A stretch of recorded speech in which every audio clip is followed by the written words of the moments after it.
காரியம், இயேசுவை அழைக்கின்ற நாம் எப்படி இருக்கிறோம், இயேசுவை அழைக்கின்ற நாம் எப்படி இருக்கிறோம் என்று பார்க்க போறோம். லூக்கா எழுதின சுவிசேஷம்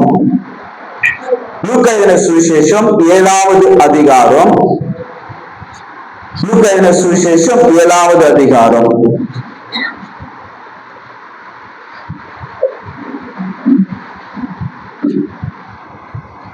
லூக்கா 7வது அதிகாரத்துல 37 இருந்து ஒரு நல்ல ஒரு சம்பவம் சொல்லப்பட்டிருக்கிறது. இயேசு பரிசேயனா இருக்கக்கூடிய இந்த சீமோன் எனக்கூடியவன் இயேசுவை என்ன பண்றானா, விருந்துக்காக அவர் வீட்டில் என்ன பண்றான், உணவு அருந்துவதற்காக என்ன பண்றான், அழைக்கிறான். அப்ப இயேசுவானவர் இந்த பரிசேயனா இருக்கக்கூடிய இந்த சீமோன் வீட்டில் இருக்கிறார் என்று சொல்லி கேள்விப்பட்டு அந்த ஊருக்குள்ளே இருக்கிறதான ஒரு பாவியான ஸ்திரீ இயேசுவின் பாதத்தின் அருகில் வந்து அந்த பாதத்தை கண்ணீர் விட்டு தலைமையினால் கண்ணீரை துடைத்து பாதத்தை முத்தமிட்டு வறுமையை கரைத்து என்ன பண்றா, அவருடைய பாதத்துல ஊற்றுகிறான். இவர் யார் வீட்டுக்கு வந்திருக்கிறாரு? பரிசேயன் வீட்டுக்கு. எதுக்கு வந்திருக்கிறாரு? விருந்துக்காக, போஜனம், உணவு அருந்துவதற்காக, உண்ணுவதற்காக. ஆனா இந்த பெண்ணை குறித்து சொல்லும் பொழுது அவருக்கு என்ன சொல்லுதுன்னா, பாவியான ஸ்திரீ.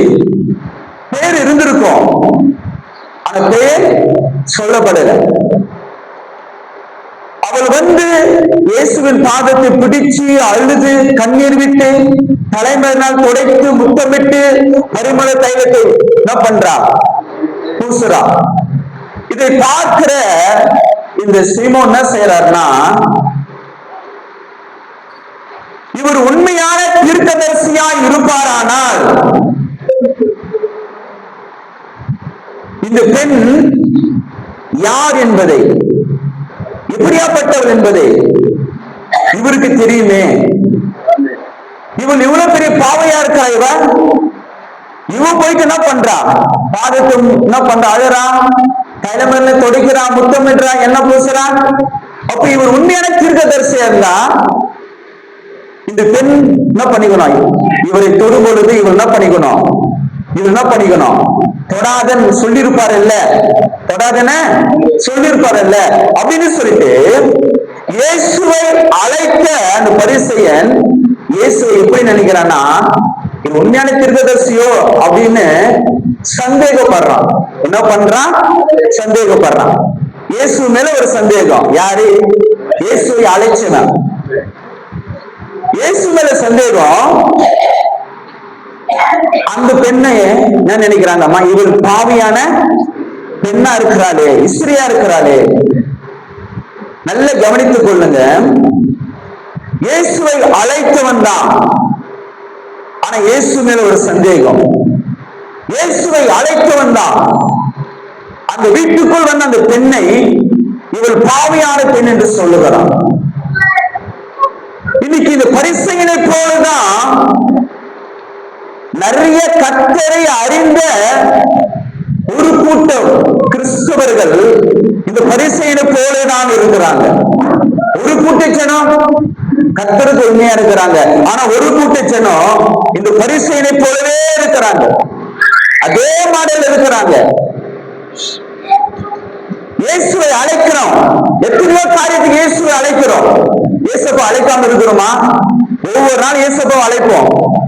இயேசப்பா வாங்க, என் வீட்டுக்கு வாங்க, என் உள்ளத்துக்குள் வாங்க, நான் படிக்கிற இடத்துக்கு வாங்க, நான் வேலை செய்யற இடத்துக்கு வாங்க, எனக்கு நல்ல எதிர்காலத்தை அமைச்சு கொடுக்க வாங்க, எனக்கு நல்ல நன்மை கொடுக்க வாங்க, இந்த நோயை குணமாக்க வாங்க, இந்த வியாதி குணமாக்க வாங்க, இந்த கடன் பிரச்சனையை போக்க வாங்க, என் வாழ்க்கையில சந்தோஷமா இல்லாம இருக்கிற எனக்கு சந்தோஷத்தை கொடுக்க வாங்க.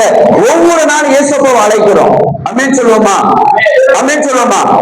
எத்தனை பேர் இயேசுவை ஒவ்வொரு நாள் அழைக்கிறோம்? அப்படின்னு சொல்றது மட்டும் கை தூக்குங்க.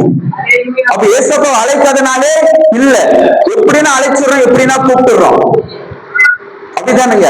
ஒருவேளை காலையில ஜெபிக்க மறந்துட்டா நைட்ல கூப்பிடுறோம். கேன்கரி சொல்லலாம் ஏசப்பா வாங்க ஏசப்பா அப்படின்னு பண்ற, ஏசப்பா அழைக்கிறோம். ஆனா பரிசேயன் கூட இயேசுவை அழைச்சு வந்தான். அப்படின்னு சொல்லுமா, இயேசு அழைக்கிறான். அவரை அழைத்த பரிசேயனும் 39ஆம் வசனத்தில் சொல்லப்படும். அவங்க இயேசுவை அழைச்சு வந்தான். ஆனா இயேசுவை அழைத்தவன் மற்றவங்களை குற்றம் கண்டுபிடித்துக் கொண்டிருக்கிறான். அல்லேலூயா. சொல்றது விளங்குதான்? இயேசுவை கூப்பிடுகின்ற ஒரு கூட்டம் தான், ஏசப்பா வாங்க வாங்க வாங்கன்னு கூப்பிடுகின்ற ஒரு கூட்டம் தான். ஆனா இயேசுவை கூப்பிடுகின்ற கூட்டம் ஒரு கூட்டத்துக்கு தான் இருக்குது. இந்த வாயில ஏசப்பா கூப்பிடுவாங்க வாங்க வாங்கன்னு. ஆனா இதே வாயில அந்த பரிசேயன் அந்த பெண்ணை பார்த்து சொன்னாங்க, இவள் பாவியான பெண்ணா இருக்கிறாளே. அதே போலதான் மற்றவங்களை குறித்து குற்றப்படுத்தி கொண்டிருப்போம். அந்த பொருள் இப்படி, இவங்க இப்படி, அவங்க அப்படி. சொல்றது புரியுதுங்களா? இயேசுவை தான் கூப்பிடுறோம், ஏசப்பா வாங்கன்னு கூப்பிடுறோம். ஆனா இதே வாயில என்ன பண்றோம்? மற்றவங்களை குற்றம் கண்டுபிடிக்கிறோம், மற்றவங்களை துஷிக்கிறோம், அவதூறா பேசுகிறோம். ஆனால் ஒவ்வொரு நாளும் ஜெபிக்க சொல்லுவோம், ஏசப்பாவை எத்தனையோ முறை ஒரு நாளைக்கு கூப்பிடுவோம், வாங்க ஏசப்பா வந்து ஆசீர்வாதம் ஏசப்பான்னு எத்தனையோ முறை கூப்பிடுறோம். ஆனா வாழ்க்கையில மாற்றம் இல்லையே, வாழ்க்கையில மாற்றம் இல்லையே. இயேசுவை கூப்பிட்டான், ஆனா கூப்பிடுகிறவன் மற்றவங்களை குறை சொல்றவனா இருக்கிறானே. நம்ம இயேசுவை கூப்பிடுறோம், எவ்வளவு குறை சொல்லி கொண்டு இருக்கிறோம்.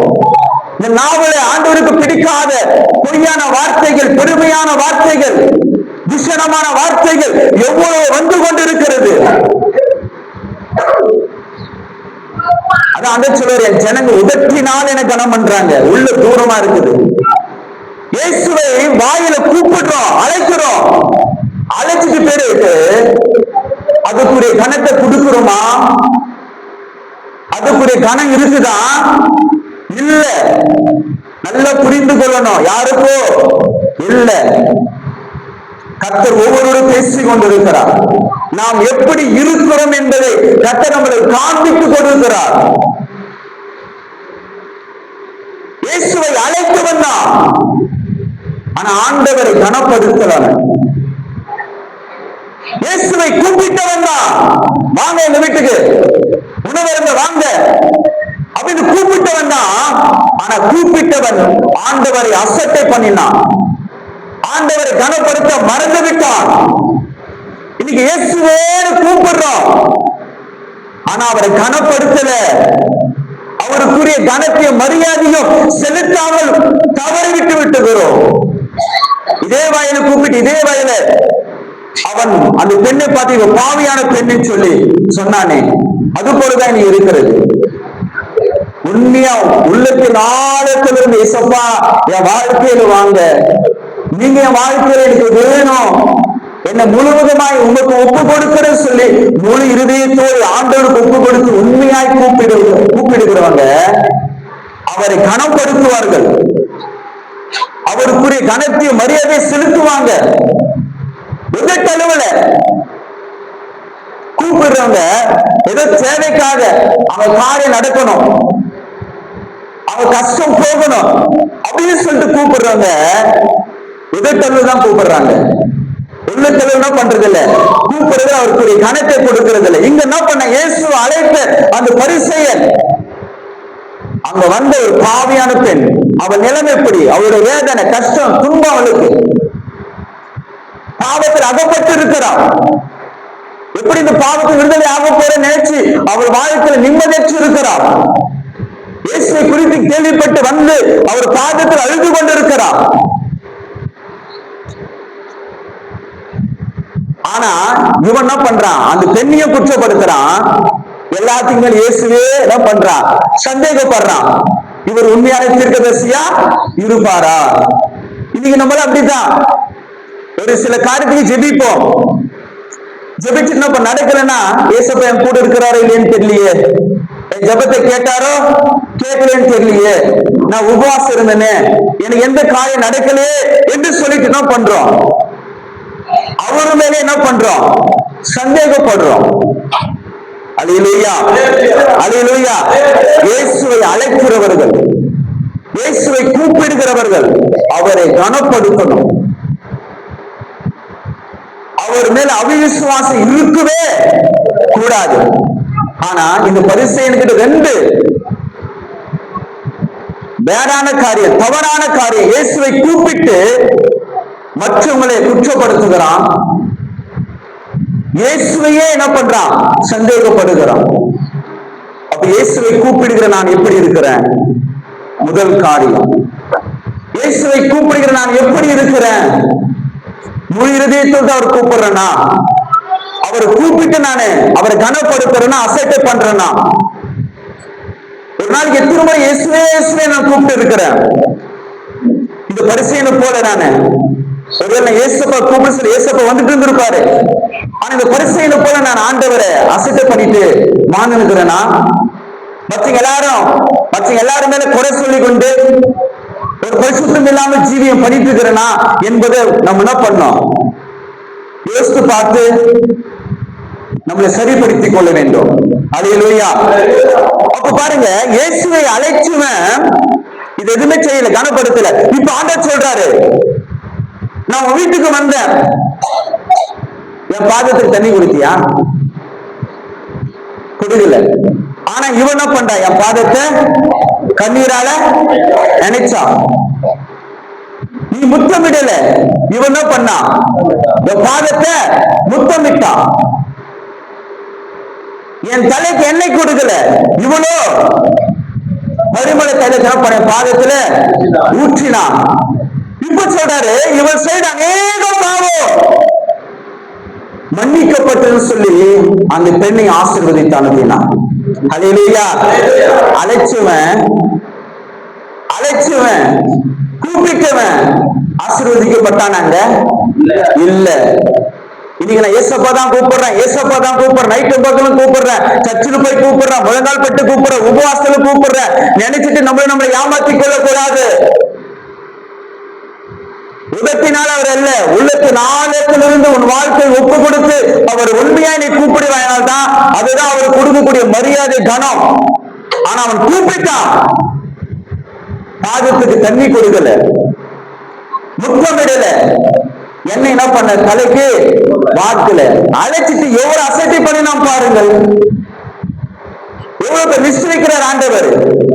நீ என் அழைச்ச, எதுல எனக்கு மரியாதை கொடுத்த, எதுல எனக்கு கனத்தை கொடுத்த? இல்லையே, நீ கொடுக்கலையே.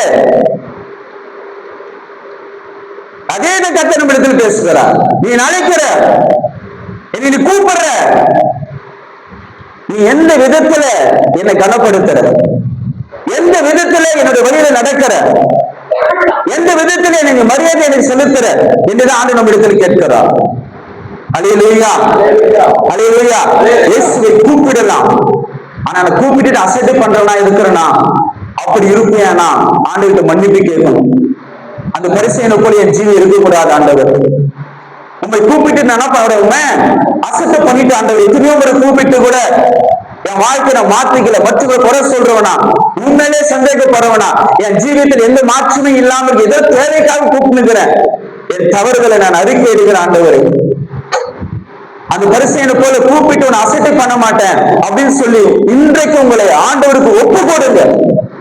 உங்க சொந்தக்காரங்க இல்ல, உங்களே ஏதோ ஒரு விசேஷமா உங்க சொந்தக்கார நண்பர்கள் யாரோ ஒருத்தர் அவங்க வீட்டுக்காக ஒரு விருந்துக்காக உங்களை கூப்பிடுறாங்க. அப்ப நீங்க போறீங்க, போக சொல்ல உங்களுக்கு அவங்க கூப்பிட்டு தகுந்தான ஒரு மரியாதை நீங்க உங்களுக்கு கொடுக்கலாம். உங்களுக்கு எப்படி இருக்கு யோசிச்சு பாருங்க. விருந்துக்காக கூப்பிட்டாங்க, நீங்க வாங்க உங்களுக்கு விசேஷமா கவனிக்கணும்னு சொல்லிட்டு நீங்களும் போயிட்டீங்க. போன பிறகு அந்த இடத்துல உங்களுக்கு அந்த மரியாதையை செலுத்தணும். உங்களுக்கு எப்படி இருக்கும்? கூப்பிட்டு அசிங்கப்படுத்திட்டாங்களே, கூப்பிட்டு என்ன பண்ணிட்டாங்க? அசிங்கப்படுத்திட்டாங்களே. அப்ப எவ்வளவு கஷ்டமா இருக்கு நம்மளுக்கு. வானத்தையும் பூமியை உண்டாக்கின தெய்வம் மனுஷனா நம்மளுக்காக வந்தார், நம்மளுக்காக எல்லா காரியத்தை பண்ணினார், ஆவியானவராய் இருக்கிறாரு. இப்ப அப்படியேப்பட்ட தெய்வத்தை நம்ம கூப்பிடுறோம், ஆனா வந்துடுறாரு. ஆனா அவர் என்ன பண்றோம்? அவர் கூப்பிட்டு கனப்படுத்த வேண்டிய விஷயத்துல கனப்படுத்தாம, அவர் கொடுக்க வேண்டிய மரியாதையை கொடுக்காம அவரை அசட்ட பண்றோமே, இது எவ்வளவு பெரிய வேதனை. எத்தனை முறை இந்த மாதிரி கூப்பிட்டு ஆண்டவர் அசங்கப்படுத்தி இருப்பான், ஆண்டவர் துன்பப்படுத்துற மாதிரி நடந்திருப்போம். இந்த காரியத்திலிருந்து ஒரு மாற்றம் வர ஆண்டவர் எதிர்பார்க்கிறார். அல்லேலூயா.